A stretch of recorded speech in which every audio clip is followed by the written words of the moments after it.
గణేశాయ నమః. ఈ రోజు మేము ఖైరతాబాద్ వినాయకుడిని దర్శించుకున్నాం. ఖైరతాబాద్ వినాయకుడిని దర్శించుకోవాలని గణేష్ నవరాత్రుల్లో చాలా మంది ఆంధ్ర ప్రాంతం నుండి, తెలంగాణలో చాలా ప్రాంతాల నుండి వచ్చి ఆ గణనాయకుని భారీ విగ్రహాన్ని దర్శించి చాలా ఆనందిస్తారు. చివరి రోజున ఆ స్వామి నిమజ్జనం కూడా చూసి తరించి ఇళ్లకు తిరిగి వెళతారు.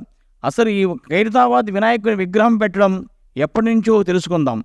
1954 సంవత్సరంలో బాలగంగాధర్ తిలక్ గారి ప్రేరణతో సింగరి శంకయ్య గారు అనే కార్పొరేటర్ గారు ఖైరతాబాద్లోని ఒక అడుగు విగ్రహంతో గణనాయకుడిని బహిరంగంగా గుడికట్టి గణపతి నవరాత్రులు ప్రారంభించారు.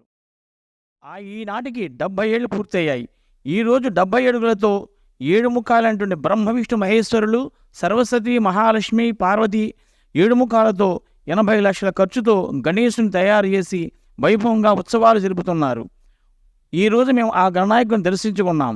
ఓం శ్రీ గణేశాయ నమః.